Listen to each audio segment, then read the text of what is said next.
So we're going to get started right now. Thank you guys all for coming out today.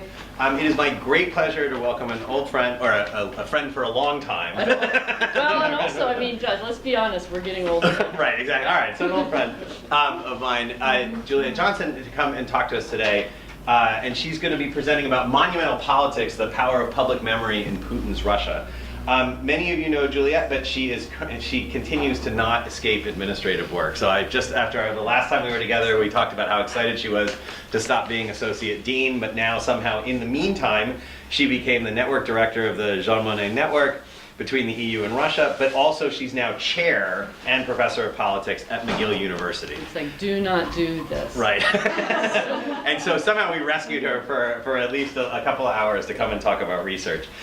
She's the author of Priests of Prosperity, How Central Bankers Transformed the Post-Communist World, which basically, as best I can tell, won every award at ACES 2 years ago. So it is a widely lauded book. If you haven't seen it, you should definitely check it out. She also wrote A Fistful of Rubles, The Rise and Fall of the Russian Banking System. So she's known for her research on politics and money in post-communist countries, but she's now, I'm actually going to talk about a kind of different research agenda that she's been working about, which is this politics of monuments. And we're very, very excited to have her here today, so please join me in thanking her for joining us today, and we're looking forward to the talk. So thanks, Juliet. All right, thanks a lot. Let me actually turn off the light so you can see the screen, because I'm talking about monuments, so this is all visual. Does that even help? Yeah. Okay. Yeah. Okay, great. So nobody fell asleep even though I just turned the lights off. And let me say in preface to this, so I've been interested in the politics of memory in public space for a long time. Back when I was a graduate student doing research in Moscow for my first book on Russian banking, I was continually intrigued with how public space was changing in Moscow. But I thought, well, political scientists don't study this, so it'll just stay a side note for me. But then I got to know a geographer, and geographers talk about this sort of thing very seriously. We started doing some work together on this topic. The first article we wrote on it is now the most cited thing either of us have ever written, which tells you that people are much more interested in monumental politics than they are in central banking or political redistricting, which is what my geographer partner does, apart from monuments. And so I've kept working on this, and among other things, we put together a large database on the transformation of public space in the post-communist world. But most recently, I've been working on a project with Olga Malinova at the Higher School of Economics, looking at what political science has to contribute to the study of monuments. And so what I'm going to do today is I can talk about that in the Q&A if you're interested, but what I'm going to do today is talk about, in general, how public space and monumental politics have changed from Yeltsin to Putin and why it matters. And so this is, for the political scientists among you, this is a totally atheoretical talk. And the rest of the non-political scientists rejoice. Okay, so I'm going to start with this wonderful image. I don't know if any of you have been yet to the new Patriot Park, the military theme park outside of Moscow. It opened in 2015, and according to the website, what it does is contributes to citizenship education, makes service in the armed forces attractive, and encourages love and respect for the motherland. And one of the things that's going on in this park is that you'll be able to storm your own Reichstag. So remember, this is one of the most iconic moments of World War II. And in February of 2017, it was announced that the Russian military was going to build a replica of the Reichstag building for members of the Russian Youth Army to pretend attack. And Defense Minister Sergei Shoigu said to the parliament when he was talking about this project, the idea is to storm a specific location, not something abstract. And again, this youth army was created in 2015 on Shoigu's initiative to encourage patriotism among school children, provide physical training, teach them basic military skills. And here, in its full realization, is the mini Reichstag, which you can go and see, and indeed attack if you would like to. And you see, they built it in the post-destruction state, so you don't have to burn it down all yourself. All right. And this is just this little introductory anecdote is just to say that, under Putin and the Putin government, as we know, this kind of symbolic veneration of political order, of military glory, has become more prominent. Well, at the same time, you've seen a symbolic downplaying of virtues of democratic openness and of civic-democratic politics. A lot of this is framed in terms of the revival of Russia as a great power and of Russian history as a continuous narrative from Kievan Rus to the present. And so what I want to talk about today is just a little bit what's up with this and how did this happen? And one of the arguments I want to make is that to understand this you have to go back to the 1990s, to the first post-Soviet decade during which Russia is starting to try to figure out its post-Soviet identity.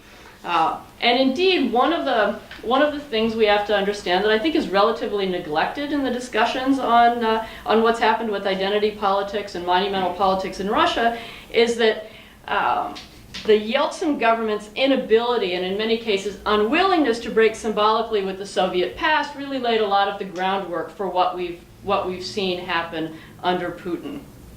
And indeed, this is a problem, right? It's not easy to try to construct a new Russian identity after 1991-92. You might remember that in July 1996, Yeltsin announced his competition to discover the new Russian national idea.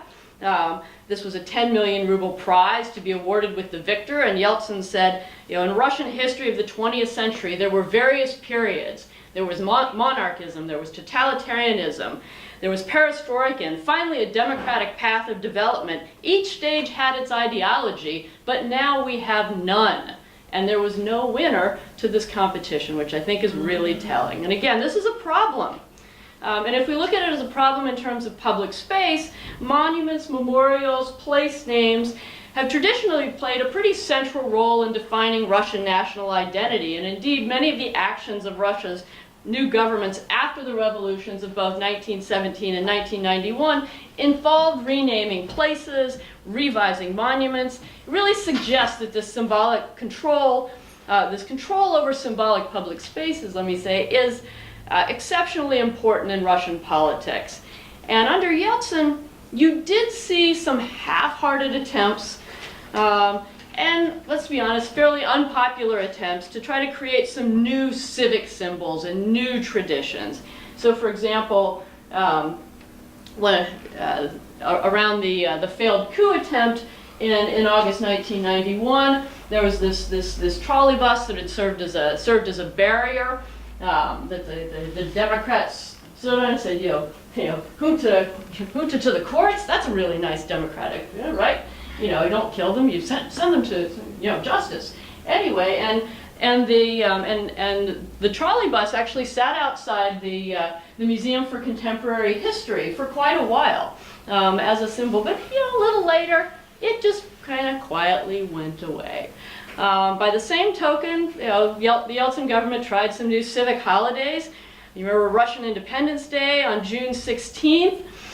Nobody really took that very seriously. It got changed simply to Russia Day in 2002. There were some attempts like this, and all of it emphasizes really the difficulty of breaking with the past and creating these new kinds of civic democratic traditions, especially when you don't have a democratic past to look back on, and one of the first attempts at actually creating democracy in the market economy failed so miserably. So again, what I want to talk about is how the broader inability to break symbolically with the Soviet past during the 90s helped to legitimize the Putin government's subsequent efforts to interpret Soviet history for its own political ends. So to rebuild a Russian national identity that's centered around the power and glory of the state and around Russian patriotism in service to the state. And this also includes some interesting revival of symbolic ties between the state and the Orthodox Church. So here's the key themes I'm going to cover. The big three, the big Soviet three in memory. what happens? What do the Yeltsin and then Putin governments do with them? The Great Patriotic War, Stalinist repression, and the Russian Revolution. And I'll wind up by showing how all of the new themes are coming together in some interesting ways at VDNH. And I will save the punchline for later. But first, the Great Patriotic War. All right. So as you probably remember, the whole so-called cult of World War II declined during the Gorbachev years as the glasnost-inspired revelations really undermined a lot of the Soviet narratives on the war. But early on in the post-Soviet era, and especially as the economy was getting troublesome, Yeltsin and the people around him saw the value of repurposing and repossessing the memory of the Great Patriotic War in order to shore up their legitimacy, because the Great Patriotic War, and this is not a controversial statement, is the most unifying memory for Russians, the most powerful and unifying memory. So what Yeltsin and others tried to do quite immediately is to reaffirm that this was a glorious victory and to associate themselves with commemorating it. So you see a lot of sites under Yeltsin of the Great Patriotic War. They're kind of co-opted, glorified, and built up. So you have this, you have this new, for example, statue of Marshal Zhukov that gets put up on Manege Square in 1995 for the 50th anniversary of Victory Day, and you've got St. George on the base, and then you've got Victory Park, Park Pavyedi, which opened on Victory Day 1995. And this is a park that it actually, the construction for it, a little bit of it, began under Khrushchev, but it ceased completely under Gorbachev. And in 1993, Mayor Lushkov decided to bring the idea back. Yeltsin was absolutely on board with it. And they built this entire complex, this Victory Park complex, with a museum but also grounds all around it to celebrate the Great Patriotic War. In doing this, especially if you look at the stuff outside the museum, it was framed more as a victory for the Russian people than as a Soviet victory. So there's motion in that direction. And in doing this, a lot of the more controversial parts of the Soviet role in World War II were downplayed or swept aside. And this redefinition was accomplished, for example, first by including a lot of religious elements to the site. So you've got St. George on the main obelisk. This was a Tsereteli special, by the way. And so you've got St. George slaying the Nazi dragon. I don't know if you can see there's a little swastika here. So this mixing of iconographies is really fascinating to me. And you also have a Russian Orthodox church that appears in the foreground of the entire complex. Now you do have a synagogue and a mosque elsewhere on the grounds, but they're way back there. I mean, the mosque is practically falling onto a highway. But the church, the Orthodox church, is right there. And then the reconstructors also removed a lot of the originally planned Soviet symbolism from the complex and replaced it with Russian symbols. And again, here's just one example. This is a statue group called Defenders of the Russian Land. And it's not the greatest picture. Some of these, I took most of these pictures, so you'll see the pluses and minuses of my photography skills. But the fascinating thing about this is that, again, it depicts an ancient Tsarist and modern Russian soldier together standing at attention. They're all defenders of the Russian land. So this is one of the first. This is the beginning again of this historical continuity thesis, which is all tied together in this particular picture by the flowers that spell out Rus. Not Russia, not Syria. It's Rus. We're going all the way back. You also see this at the Tomb of the Unknown Soldier. So in 1997. In 1997, you have the addition of an honor guard here, which hadn't been there before. There had been an honor guard in front of Lenin's mausoleum. There wasn't one here. You make the switch. There wasn't very quickly. There wasn't one in front of the mausoleum, but you have one here. So this all happened under Yeltsin. Well, under Putin, then it goes to a new level.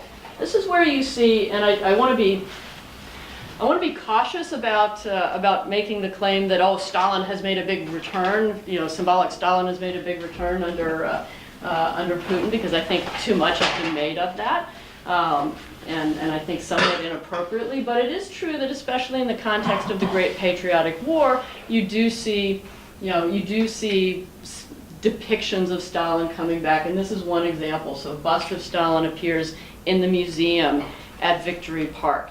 And this all gets really redoubled after the Orange Revolution in Ukraine in 2004.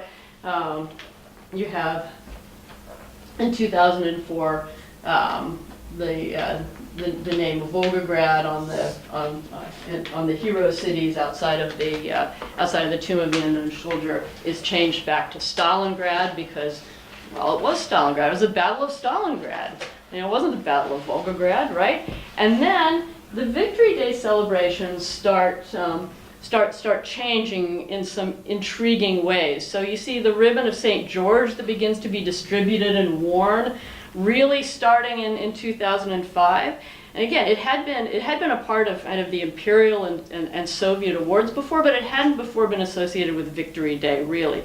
So it's a patriotic symbol. It becomes a symbol of support for the Russian government, and it becomes the thing that you wear on Victory Day. So this mixing of the iconography, and I also think it has something to do with taking back the color orange from Ukraine.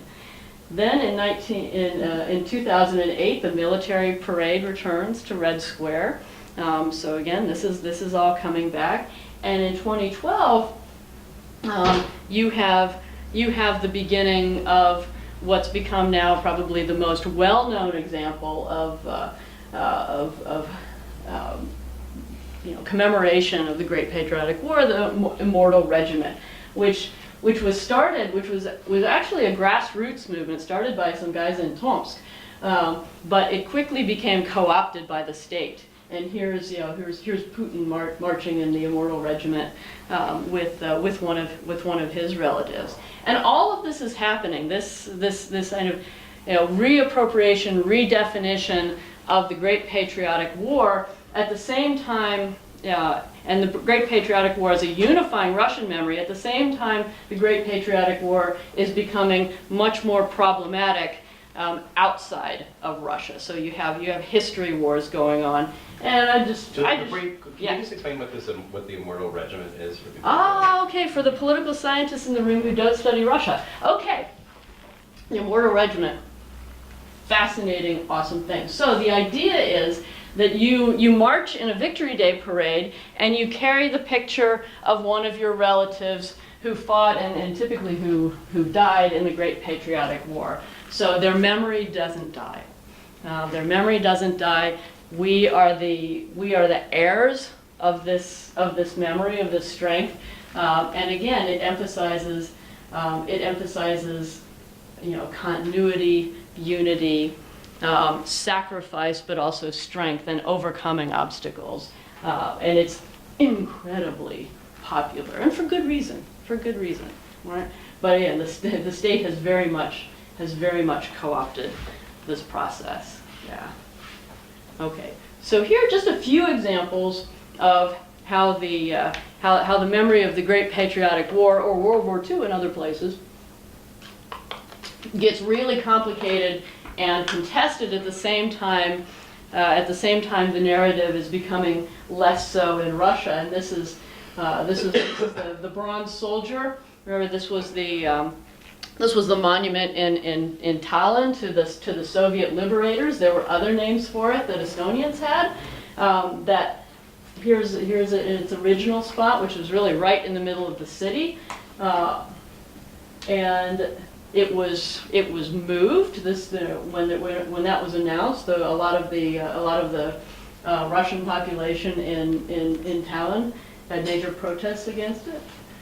But it got moved anyway, and this was interesting. This was a picture I took. I was there on Victory Day in 2013, and it got moved to a military ceremony that's it's not easy to get there, all right? But people go, and this is the pile of flowers that was there as of about 10 a.m. in the morning, and there were still lots and lots of people going there. Here are a couple shots of of new monuments to Stepan Bandera that have been going up in Western Ukraine. Again, somebody who, in the Moscow narrative, is at best considered to be a terrorist and traitor. But in the Ukrainian, in a certain Ukrainian narrative, especially in Western Ukraine, again where these are, he's seen as a national liberator and war hero. And here's the use of Nazi iconography in Crimea. I don't know if any of you have seen this before. This was when right before the Crimean referendum, and it very clearly on March 16th we're going to choose. Do you want to be? Do you want to go back to being ruled by Nazis? And again, marrying that Great Patriotic War iconography with the idea that the new government in Kiev is a Nazi government, or do you want to be part of Russia? It's like, that's all. Just choose. Which would you prefer? I don't know which would you prefer, but you have a choice. And in Donetsk, you see this is actually one of the bigger St. George's ribbons I've seen. This is on Victory Day in 2015. So you've got the Immortal Regiment march and this giant St. George's ribbon. And the last one of these I'll show is in 2015. You also have the unveiling of a new statue in Yalta in Crimea of. Oh, it makes sense, right? The three of them got together in Yalta. They talked about important things. This is how you get a statue of Stalin in Crimea. All right, so in essence, you have this internally unifying narrative in Russia that develops over the Great Patriotic War at the same time as it becomes much more contested abroad, and the narrative gets spread in some interesting ways. All right. Now the second thing I want to talk about, so that's the Great Patriotic War. The second thing I want to talk about is how Yeltsin and then Putin talked about Stalinist repression and state repression. And we got to start with this photo. This is one of the last days of Dzerzhinsky standing in Lubyanka Square. Under Yeltsin, the important thing to know is that there wasn't a lot of action. The Yeltsin government really let these kinds of memories, sit aside and fester a bit. In fact, before the Putin government comes along, the most significant memory activity in terms of state repression, sort of official memory activity, took place in the late Soviet era. So, for example, if we look at, and this is where, all right, I just love this photo, so I have to show it to you. This is where Dzerzhinsky ends up in 1992. He gets set up better later, but there. But one of the things that happens is that you have this the Solovetsky stone that gets placed on Lubyanka Square. So here you can see where Dzerzhinsky used to be. Gone now, nothing there, and then you have this stone, and this is a monument that memorial, the civic agency memorial that was founded in order to talk about Soviet and particularly Stalinist repression, managed to get placed here in 1990, and it's a stone from the Gulag in Solovki, and this is. This was throughout the Yeltsin era in Moscow really the only kind of central monument to recognize Stalinist political repression. And then at the same time, in 1991, so not too long after this gets placed, but again before the Soviet Union falls, the Russian Supreme Soviet names October 30th the Day of Remembrance of the Victims of Political Repression. And so again, through the Yeltsin era, you don't really see much action. Memorial kept pushing for the construction of a larger monument. In 2007, when Putin comes in, they start returning the name ceremony. So they read the names of victims at the Solovki stone on the eve of the Day of Remembrance. But again, not a whole lot happens until, under Putin, the state decides to kind of take this over. We have to take this on. And again, since the Yeltsin government did practically nothing, the field is fairly open. So at the same time, at pretty much the same time, the Putin government declares Memorial to be a foreign agent. So the organization that has worked tirelessly since before the Soviet Union collapsed to try to commemorate victims of repression is in essence is declared to be traitorous, and at the same time, puts up the so-called wall of grief or wall of sorrow, depending on how you want to translate the name. So the people have been doing this for years, are foreign agents. The state's gonna do this. We're gonna do it right. We're going to build the central monument.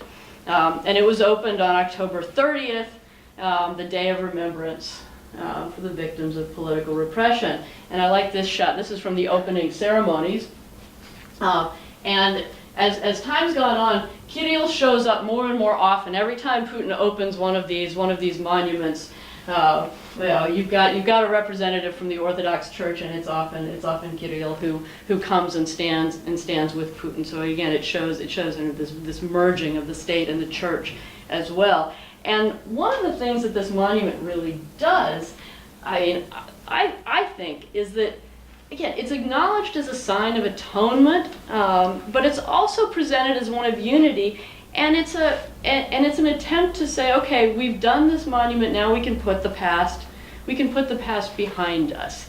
And it's not. And there was a really interesting controversy in 2018, where the Moscow authorities had refused Memorial permission to read the names at the Solovetsky stone, and said, no, you should do it at the Wall of Grief instead. You should move it and have it here. And in the end, there was so much public outcry that the Moscow authorities had to relent. But it's kind of an example of this co-optation of memory politics. And again, the thing I want to say about the Wall of Grief is the Wall of Grief. Usually these kinds of monuments are what James Young has called counter monuments. It's a particular style of monument that's designed to not be grandiose, but to evoke emotion, to make people think about what has happened. They're designed to be living monuments. And the Wall of Grief is not one of these. It doesn't viscerally evoke absence, loss, trauma. It doesn't do anything to force visitors to think. And you can contrast that with the Solovetsky stone, where we've got an actual stone from the Gulag, or, and here's just another nice little example, the shoes on the Danube bank in Budapest. So this is a perfect example of a counter monument where you're walking along the Danube and you see these little metal shoes, and this commemorates the it says there, the memory of the victims shot in the Danube by the Arrow Cross. And that makes you feel something. That makes it present, because people were forced to take off their shoes before they were shot and thrown in. Wall of Grief doesn't do that.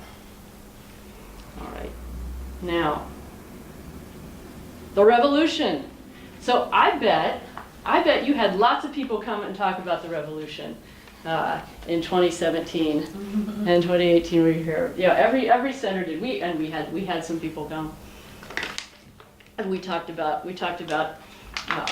new historical interpretations of the revolution, what the revolution meant. I talked a little bit about how the revolution was commemorated. There's some great articles about it, and Olga Malinova has written at least one of these. All I want to say here, bringing it into this particular narrative, is, again, think about, okay, revolutions, they're formative societal, political, economic events. These are events that are really ripe for commemoration. So if you look at briefly at how other countries celebrated their revolutions, this is the U.S. Bicentennial in 1976. It was a really big deal. It was a very there was a very popular. Like, I put this one up here because I even remember these from when I was a kid. All over the country, fire hydrants got painted in honor of revolutionary figures, and the Bicentennial logo was everywhere. It was a big public celebration. So that's the U.S. France does different, kind of more stylish things. But, this is what I do. Two revolutionary anniversaries, we get the Eiffel Tower and this very cool, I am paying entrance to the Louvre. All right, so what happens in Russia? Well, here's a nice quote from Putin when somebody asked him in December of 2016, what he thought about the revolution and how we should observe it. I don't want to endlessly exacerbate these issues. We have to think about reconciliation, convergence, not about future rifts and the exciting of passions. No exciting of passions will happen here. And if you think about why this attitude, again, the first thing I want to do is take us back to the Yeltsin era and talk about memory. 1917 is a really divisive memory, epitomized by Lenin in his tomb. And the Yeltsin government repeatedly talked about reburying Lenin, dealing with this memory, never actually did it. In part, yes, there's your Lenin. In part because you would repeatedly have demonstrations like this. This is one of my favorite pictures ever that I took in August of 1999. Because again, you've got the, get your hands off Lenin, our leader and teacher, and you got Time to Win with Pepsi in the back. So after the Soviet Union collapses, for a lot of really sensible reasons, the Yeltsin regime downplayed the revolution. And in fact, in the 1990s, Revolution Day got renamed the National Day of Accord and Reconciliation. Like a lot of things Yeltsin did, that didn't stick. Nobody was super interested in that. In 2005, November 7th ceased to be a national holiday altogether, and instead Putin creates the November holiday of National Unity Day. So it's November 4th instead of November 7th. So nobody has an excuse to celebrate anything on November 7th. We're talking about National Unity Day. And so why do you have all of this difficulty with the revolution? In part, and I've got some cool Levada Center statistics from right around the beginning of the anniversary, because remember, the revolution is not just October, the revolution starts much earlier. And public opinion is and was pretty divided on whether or not the October Revolution played a positive or negative role in Russia's history. So if you're a political leader, what do you do with this? There's not really a group to work with here. So again, it's not surprising that Yeltsin kind of downplayed it, and Putin did as well. What do we do with this? But the other interesting thing to know, in the same kind of survey, which periods of Russian history do you find particularly interesting? And people aren't actually particularly interested in the revolution. So it's divisive, but not captivating. And it makes sense that both the Yeltsin and Putin governments would want to keep it that way. And then you go up here, not surprisingly, World War II, Peter the Great, History of Ancient Rus, those are on the top. I also want to point out, who's on the bottom. Gorbachev's perestroika, Yeltsin administration, and the NEP. Again, this is pretty interesting and pretty telling. On top of this, so state silence, is this attempt to prevent wide discussion on the divisive historical topic. You don't want to have the revolution be politicized. You can probably get away with it, is what this shows, but you can't ignore that it happened. But on top of this, it's pretty difficult for, it was Yeltsin, then especially difficult for the Putin administration, because revolutions are, under Putin increasingly seen as a threat, again, since October, but this is also after Euromaidan. color revolutions, the import of revolutionary know-how and color revolutions, this is a bad thing. This is a bad thing. So, so the whole idea is how do we acknowledge the Russian Revolution? How do we weave it into Soviet, not just Soviet history, but broader Russian history, without actually telling people that it's a good idea to have a revolution, because it is not. It is not. It is not. All right. So what do we do? So they have a couple of answers to this. This is my favorite. You turn it into an academic exercise. Commemoration becomes an academic exercise, and so you have lots of conferences. This is on the homepage of the organizing committee of the 100th anniversary of the Great Russian Revolution. Again, does anybody click on this to see this video? Maybe some of us, but not a whole lot of people are going to go for this. And then the other thing, so the Great Russian Revolution. 100 years of Izuchenya, right? It's going to excite us, it's not going to excite most people. So it's all about studying, understanding. It's also, again, the Great Russian Revolution, right? It's a process of merging the two revolutions into one. You'll also see the Civil War merged into it. So it's not just October 1917. It's this event. It's this world historical event that starts in early 1917 and goes all the way through the end of the Civil War. So one great revolution. And Gennady Borjugov and Dmitry Andreev had a really nice argument, made a lot of sense to me, saying if the two revolutions are combined in people's minds, and the Civil War then as well, it makes it that much harder for advocates of the one to condemn the results of the other. So it's really a nice way to try to take this really controversial history and tame it. And indeed, if you see the way Putin talks about it, restore the national consciousness, we have to link together these historical epics. Russia did not begin in 1917 or even 91. We have a single history, and that single history is a strength. So there's this historical emphasis on continuity, on Russia as a great and long-standing power, emphasizes the importance of a strong state, and there's a lot on, what the revolution shows is why you can't have weak leaders like Nicholas II. But also that a strong state rose from the rubble, and this was a really good thing. There's also in the historical commemoration and of recognition of both sides, or not both sides, because it was the revolution, all sides, plenty of sides. So, for example, the state-sponsored exhibitions on both the family of Nicholas II and on Lenin. No one's necessarily right or wrong. This is just a part of our history. And then there was this attempt to turn this divisive history of the revolution not only into a story of Russian unity and strength, but one that today is culminating in Crimea. So there was a proposal.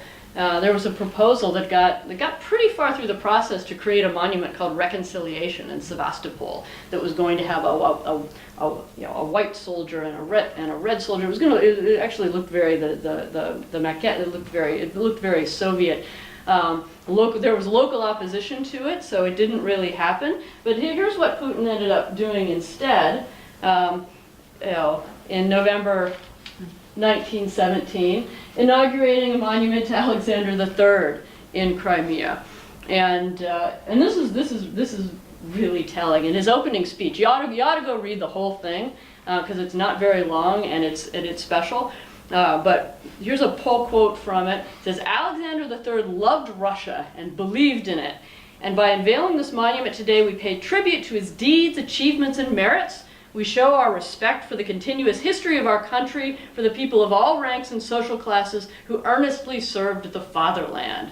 So it's for everybody. It's for everybody. So you have coming together these themes of unity, continuity, nostalgia. And so now I'm going to move to the last bit of my talk where I will talk about my favorite place in Moscow. VNK. And this is a picture. This is a picture I took, earlier. So VNK, for those of you who remember it from Soviet times, I mean, it's the exhibition of the economic achievements of the national economy. This giant, I'm going to call it a theme park in Moscow. So giant it has its own metro stop, where you could see the fountain of the friendship of peoples. There were all sorts of pavilions celebrating Soviet economic achievements. I mean, wonderful, wonderful things. And then under Yeltsin, it falls into complete disrepair. I mean, it really becomes something that is disavowed. They don't know what to do with this place, and so you can see what happened to, for example, the Pavilion of Horned Livestock. Yeah, it's awful, isn't it? The Pavilion of Meat Production, it's still there. These are from the mid-90s. The Cosmos Pavilion. Here, I've got a shot of the interior that I took in 2001, where it's basically, you can go buy gardening supplies in it. Right, so it's really this open air market. You have the same thing with the Atomic Energy Pavilion, which was one of the centers of the old VNK, which by the way gets renamed the All-Russian Exhibition Center under Yeltsin as well. So the Atomic Energy Pavilion, where you had a working nuclear pile. Here's what it becomes by 1999. It's this pavilion number 71, and you can go in and you can buy VCRs and whatever various other junk. Here's also here's what's happened to the Transportation Pavilion. You can buy you can some Vita Technica that you can get inside Gosheveka, and you can get your Corona. So in essence, VNK becomes Vevetze, and in the process goes from being a celebration of Soviet economic achievements to a celebration of capitalism. Right. Then things get interesting, because under Putin and under his handpicked mayor of Moscow, Sergei Sobyanin, they sort of rediscover Vevetze. And try to in some ways change it back to its old purpose, but with a real nostalgic twist. And if you think about what nostalgia is, right, this is a bridge to the past. It's the idea that you connect with a lost life world without necessarily wanting to replicate it, but you want to show these, you want to have nostalgia for the past, showing historical continuities that tell a positive story about the nation. So here's some stuff that's going on. So this is the new, so it gets renamed, it's VNK again. Forget Vevetze, we're back to VNK. These are some pictures that I took right after New Year's in 2018 when I was there. So you have winter there, and it's all undergoing reconstruction, and this tells it all, right? Сегодня стройка, завтра история. Right, today construction, tomorrow history, and you've got Lenin there. Lenin's not going anywhere. This is really a marvelous thing. You've got one of the world's largest outdoor skating rinks celebrating 2018. You've got pavilions that are being repurposed or going up. And again, this very much evokes the past use of VNK, but that represent the Russia's EEU partners. So you've got your Armenian pavilion, where I had a very nice meal. You have your Belarusian pavilion, where I did not eat. And your pavilion number 11 is being rebuilt as the Kazakh pavilion. It's very clear who gets a pavilion and who doesn't get a pavilion. Here's what happens with the Cosmos Pavilion. The inside, you have to pay to go in now, and it's turned into a yay exploration of the cosmos. But see, it's all prettied up. It's really nice. This is it's a destination again in a way that it wasn't before. And one of the things that's there, yes, exactly. it's, so there are versions of this all over Russia, but this is the big one. So this huge pavilion in which I saw people, buying and selling cars in the 90s, has been turned into this museum. Museum's the wrong word for it. Exhibition called Russia: My History, and this is a joint effort of various Medvinsky, various Russian government agencies, the Orthodox Church, and it tells a very particular version of the story of Russia from the beginning all the way through. Well, they're working through the present. When I was there, they hadn't gotten all the way up to the present. They'd only gotten through the Great Patriotic War, but they probably are at the present now. And it tells it very much in the spirit of all of these things I've been talking about: unity, continuity, state strength, orthodoxy, and monarchy. Again, just like, so there's lots of positive stuff about the Russian Orthodox Church in the exhibition itself, but you've got a creche in the entryway, right? Because it's the holiday season, and here's just one example of the appreciation of the monarchy represented there. You've got this wonderful panoramic shot of rulers of Russia, and the whole thing. I mean, there is nothing subtle about this exhibition whatsoever. It's all basically these things are color coded, light blue, and happy tinged things are positive. When there's crisis, when there are problematic characters, it's in red. And you can actually see this with some of the way they deal with Stalin. So again, Stalin in the balance. So this is a big. So it's Harriman saying something nice about Stalin, and then Solzhenitsyn saying something not so nice about Stalin. This very much represents the way he's portrayed in here. Oh well, there's a little bit of both. The legacy is truly mixed. Here's another shot. Socialism under Stalin, Stalin's socialism, and these are all achievements. And there's another bit of the exhibition that basically shows these sorts of achievements. Now it doesn't pretend that there wasn't repression, but to find out about repression, you have to go around these exhibitions, and then there's a side. A side area that talks about repression, but it's not part of the main flow. It's there, but it's not part of the main flow. And then here, it's just another nice shot. You have these banners everywhere with pictures of famous Russians in quotes, and there are probably hundreds of these. By the way, as an editorial comment, there are like 2 or 3 women. So it's a very, very masculine view of Russian history. But yeah, you've got a quote from Putin beside Pushkin, and this is at the this was the end of it when I was there. At the end of history again, you've got Putin and a few other well-knowns, and a continuous loop of shots of the Immortal Regiment. So again, tying all of this history together. All right, so. I'm going to hit my conclusion with this. How many of you have seen this beauty in Moscow? Yeah. So on Unity Day, November 4th, 2016, Putin and Kirill, he was there too, unveiled the statue of Saint Vladimir the Great.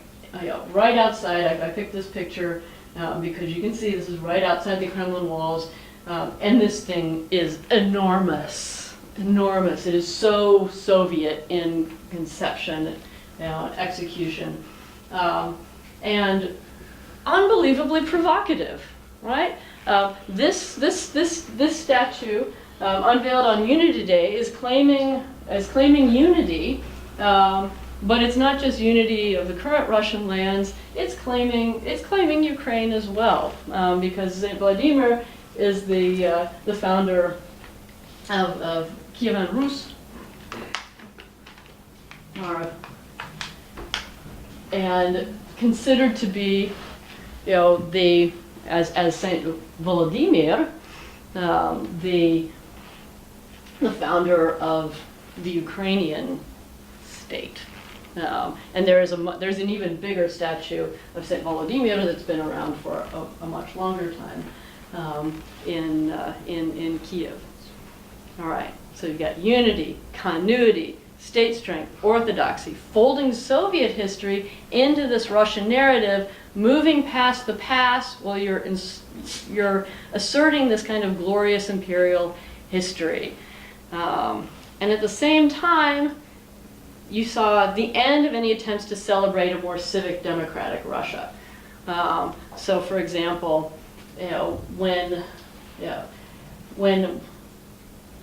when people try to acknowledge the place where Boris Nemtsov was killed, again, this is right outside of Red Square.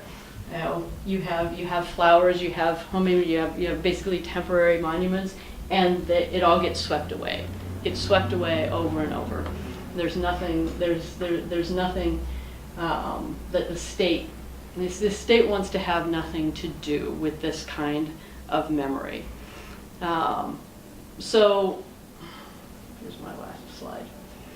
Because you gotta get Tsereteli in there. So Putin himself obviously rejects any comparisons with Yeltsin in the 1990s, and Tsereteli made this monument for Putin, and Putin actually hated it. It was never got put up. It was never erected, but it really kind of symbolizes, I think, the continuity that I've talked about. So although he rejects the Yeltsin era, Putin and his government have actively built on the Yeltsin government's symbolic failures and symbolic choices by selectively using these symbols of the Soviet past and then the imperial past to assert Russia's continuous glorious history as a great power and to instill national pride in this history. And it's a fundamentally conservative and state-centered vision. And again, it's a key strategy in legitimizing President Putin's leadership and his politics. So there you go. There's my quick overview of symbolic politics, mostly in Moscow. And I'm happy to talk about anything you want after this.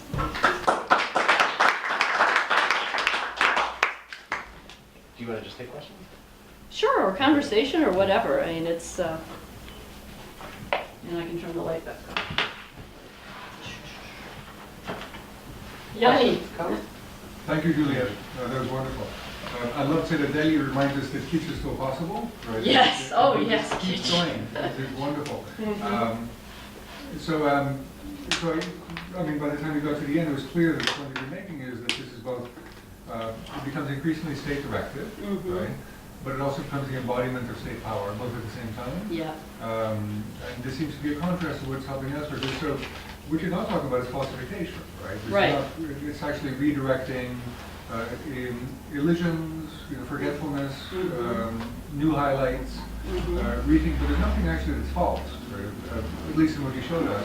And I would also think that you don't think that's the point, right? Mm-hmm. What you're talking about is how memory is reconstructed, right? Mm-hmm.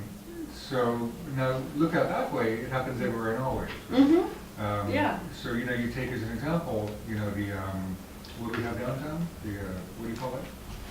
Freedom Tower. The Freedom, the 9/11 Museum. Absolutely. Right. And so, it's also really deliberate, right? And it's Yes. but it's not identical. Right? Mm-hmm. So I mean, what strikes me is that it's also heavily private funded. Mm-hmm. But you have to pay to get into some of these things too, right? Mm-hmm. But it's a lot of private funds here. Mm-hmm. It's not directed by one central power. Mm-hmm. There's not one state agency. Would that be a useful comparison or contrast to make? I think in some ways, yes. I mean, it's not that. So, I certainly wouldn't go so far to say that that the U.S. government and its various manifestations is not interested in is not interested in controlling commemoration and visions of the U.S. But yeah, it is in the U.S. and in most and in North America and Western Europe more generally. Yeah, you do see many more many more private initiatives. You see a greater, polyvocality, as they say, of views, and the money's coming from different places. Now in Russia, the state's directing a lot of it, not everything, absolutely not everything, but it's directing a lot more. But one of the things it's also directing, there is technically private money going into a lot of this, right? It's not all being paid for by the state, but different wealthy people and organizations are certainly being told what they should invest in, what they should contribute to in Russia, and the commemorative efforts that don't go along with the national narrative, basically don't get much money and don't get much attention. And the ones that do, the ones that come from the grassroots, again, like the Immortal Regiment, get co-opted. So yeah, I think it's useful. I really like what you said. I find it interesting that so you said, okay, nothing here is false necessarily.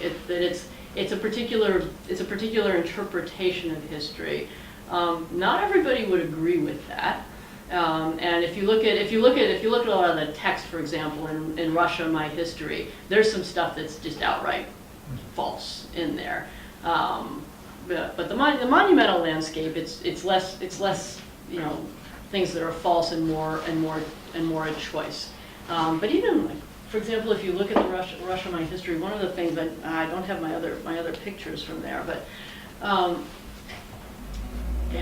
so it goes out of its way to point out a variety of things.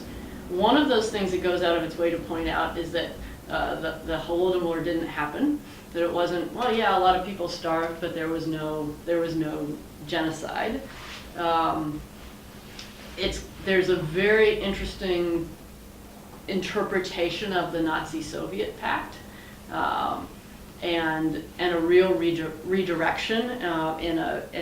So one of the things that was there's a big kind of Q&A screen at the end. So you've got that Immortal Regiment one. Let's see, hang on. So you've got this, and then right here there's a screen that's even bigger that is continually playing. I think it's like 7 or 8. I forget exactly how many questions and then answers. And one of those questions is basically, well, how many countries signed pacts with the Nazis before the Soviet Union did? And again, there's an interesting answer to that, and it's like 5 countries. Again, they're not the same kind of pact, but it's an attempt to show that, well, there was nothing really unusual about this. So there's a lot of, even if things aren't necessarily false, there's a lot of very tendentious reframing of history. And the thing that, I think the important part when it's so state directed is that you can have this, and again, there's a lot of things I didn't talk about, like the reworking of history books and how history gets portrayed on state TV and things like that. But whatever narrative you choose, when the state is running the show like this, and and can tell a very consistent story, that's the part I find the most problematic. Yeah. Well, think about, as another example, commemorations of the Civil War in the American South. Yeah. Now, again, these are not state-directed. They could be municipalities, but they're often private organizations or public organizations. Yeah. They tell a really consistent story about who was there and why they were there, who the actors were. Yeah. They erase most of the population, right? They do. Now, is it false? It's reprehensible, right? Is it state-directed? No. It's state-sanctioned. I mean, a lot of that, that's a, you know, it's just Ben and I teach this class on memory, place, and power. And one of the things we do, we have a whole week on Confederate monuments and memorials, and the whole lost cause myth. And, you know, and it's very clear that, you know, political leaders from, you know, the local through the state level in the South get a lot of mileage out of tacitly, or in some cases not so tacitly, supporting that myth. Again, it's not the same thing as this, but I wouldn't want to say that, you know, this is something that's not, you know, that the state doesn't play a role in. Now, again, a real difference with Russia is that you can contest that narrative in the South, and it obviously has been contested more and more often recently. You know, it becomes obviously, you know, it's heated, it's violent at times, but the dialogue is happening. And that's what I see. So with that part of history in the U.S., you know, dialogue is actually opening up in a way that in Russia it seems to be closing down. But again, I don't want to say that it's all the state in Russia. It's not. But the fact that they are so involved at so many levels and have a very consistent story that they can imprint on the landscape, you know, is problematic. Now again, let me also add to that, they can't make anything up. This is partly why you're not lying about things, but you also, and we can go back to my little chart about what's popular.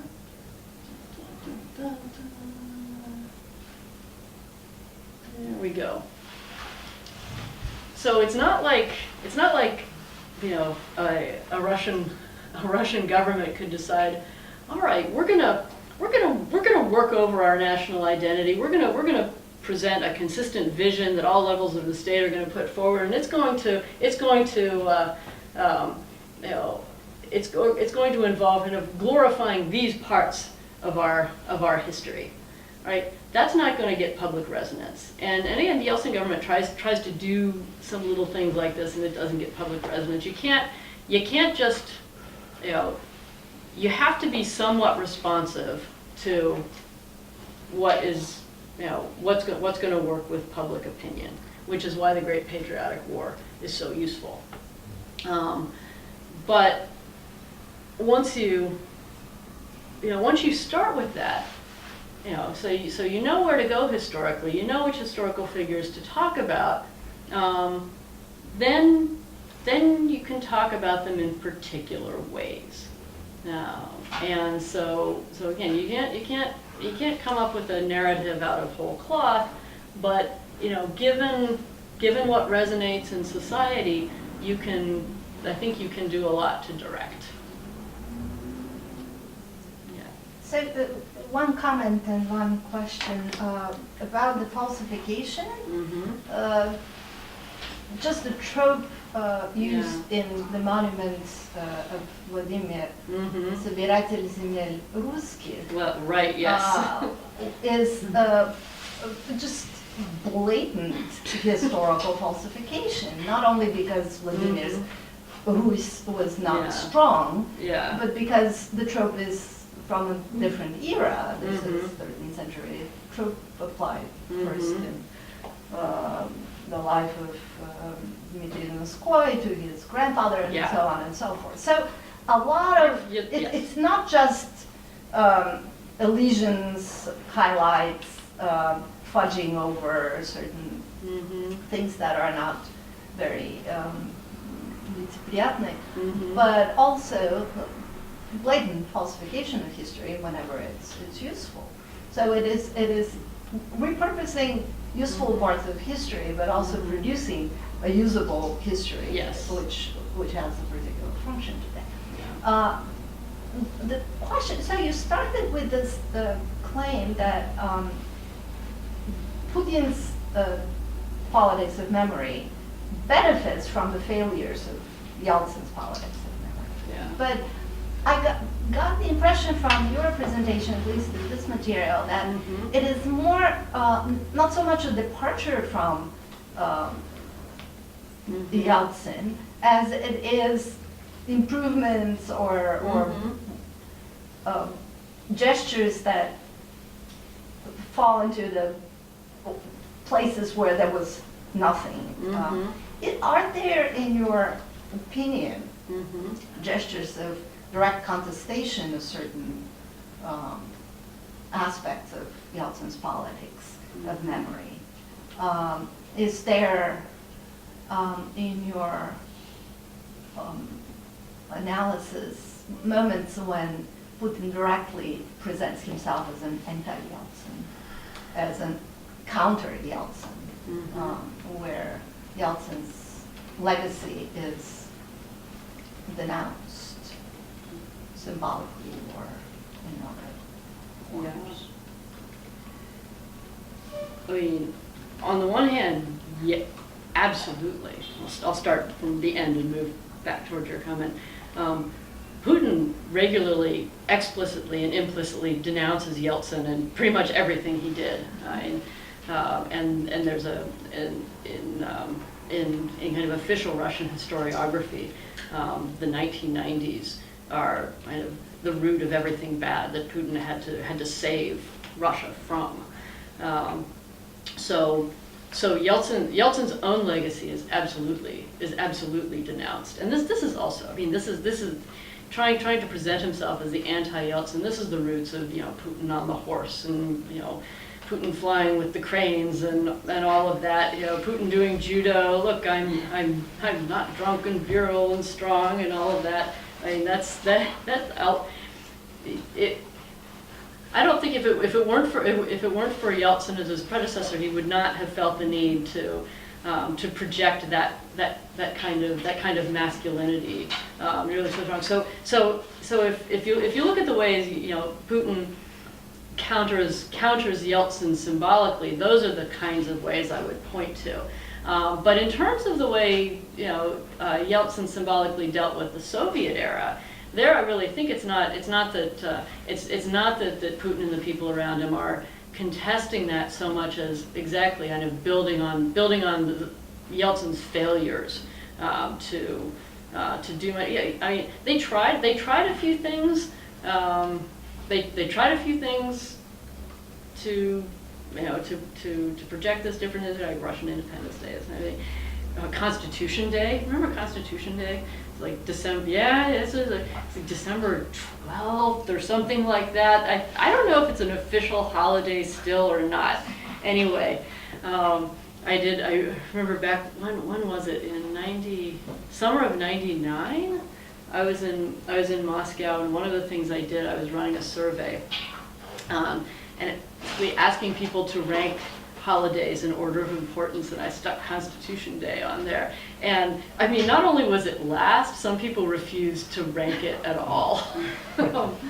So on the one hand, these sorts of things he tried, they half-hearted, but they also just didn't work. But then, yeah, as he and his government became as the failure of democratic politics and the economic issues and all basically the bespredel were delegitimizing him. It's not surprising that he starts to turn back to these other these kind of older ideas and reviving a lot of imperial history too, but in really sort of piecemeal ways, and again then and anything that was going to be controversial just not dealing with. So yeah, he really left the field open for Putin to build on what he did do later, and then fully reinterpret things like the revolution and Stalin's legacy, because Yeltsin let it be. And oh, the falsification. Yeah, you're right. And there are some things like that, and it also reminded me of that Alexander. Alexander, I think it was in this one. This statue. There's a few Alexander ones, so I might be confusing it. Another one, but no, I'm pretty sure it was this one. So around the base, they had different achievements of Alexander III, and there's like one of them. I know people talk about one of them that was on there was like the Tretyakov Gallery, which was founded before he came to power. There were a few things like that. You know, that kind of misrepresentation is definitely not unusual. I'm just curious, was Kirill part of the inauguration of this monument? I don't. That's think what so. you know. He's not there. I don't think he was. I don't think he went to Crimea. But I'm not. Yeah, and this is one I didn't take. I didn't go to Crimea either. So I would be really surprised if there weren't a representative of the Russian Orthodox Church at this inauguration. Because they introduced a special chin, освящение памятников, for inaugural clerical blessing of the monument, which completely doesn't exist and use before that. It really is amazing, isn't it? Yeah. Yeah. I mean, I remember, you know, in the 90s when Lushkov decided to rebuild the Church of Christ the Savior, I thought, well, this is really going over the top and kind of pandering to orthodoxy. But no, that was nothing. That was absolutely nothing. I was just wondering if you could speak a little more about Lushkov, because it seems to me that he sort of presided over this pre-Putin monument mania in Moscow, but obviously it was very Moscow-centric. Yeah, absolutely. And in the piece that Ben Forrest and I, you know, wrote that focused on, you know, monumental change in the 1990s, the story is just as much about Lushkov as it is about Yeltsin, because Lushkov was savvy to this stuff earlier than Yeltsin was. And of course he had his court sculptor at Tsereteli. I'll go back to Tsereteli. And this is why Moscow is littered with horrific monuments. Oh no, I miss my Tsereteli. So Yeltsin ended up like with the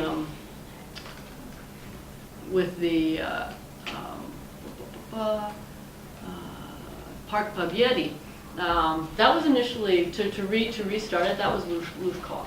That was Lushkov's initiative, and then Yeltsin like, oh yeah, this was a good idea. I want to get on board with this, and yeah, a lot of the repurposing of the public space that was Lushkov as well, and again, yeah, Cathedral of Christ the Savior. That was putting Kazan Cathedral, you know, back on Red Square. I think that might have been his initiative too. Certainly all the like the giant funky monument to Russian-Georgian friendship that he had Tsereteli put up in Moscow. Not to mention Peter the Great, which may actually be Christopher Columbus. Yeah, it's. Do you think that Putin was kind of inspired by Lushkov's tactics in terms of monuments? I don't necessarily think so. I mean, I think he would have done this otherwise, and I think in some ways, you know, that strategy, the Lushkov and Tsereteli strategy, actually backfired in a lot of ways for Moscow and for Lushkov, because public space became identified with the works of this particular person, and a particular person whose works were really controversial. So that's, and if you're really trying to create a narrative through symbolism in public space, you don't want an artist to be at the forefront of that, right? You want the works to be. So you want to use a lot of different artists. You want to you want to vary up the styles, but keep the message the same. Yeah, you want to focus. You also want to focus on not just on the sites themselves, but on what Piotr Nora has called commemorative vigilance. The idea that you don't just put something up, but these are living sites around which this is why you have opening ceremonies. This is why you have kind of parades and other events around them and in them. They're living sites, because you think about it, if you just put up a statue and leave it there, it doesn't take too long before it's like, oh, it becomes no more than, oh, well, we're going to go to lunch. Should we just meet at that statue in the corner of the park? No, there has to be this ongoing process of commemorative vigilance, not just to make sure people still pay attention to the thing you've put there, but to make sure the interpretation of it doesn't change in ways you don't want, because that can definitely happen too. So we're almost out of time. Were there any other comments? I'll hold up. I have a couple questions, but we can follow up. We're gonna have dinner, Yeah, so, we'll have yeah. dinner tonight. But anyone else who wanted to just make a quick comment or question before we wrapped up? Yeah. So clearly there's no reference to Gorbachev and Khrushchev eras. That's the reasons are clear. Yes. But how about Brezhnev era? Shouldn't we expect Putin to glorify Brezhnev for all the stability and stagnation, because that's the future of Russia, right? You don't want to admit that. No.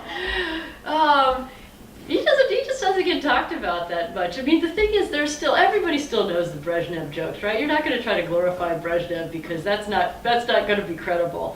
He's still popular though, isn't he?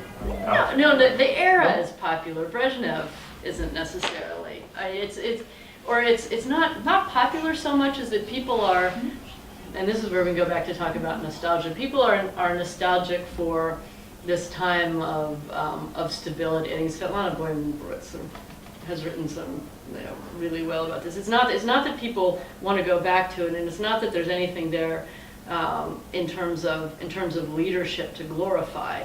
But it's just that it was predictable. So it works. It fits nicely into this kind of continuity and stability narrative. But there aren't particular figures there that you can pull out that are very useful to pull out and say, okay, this is the kind of leader we aspire to be.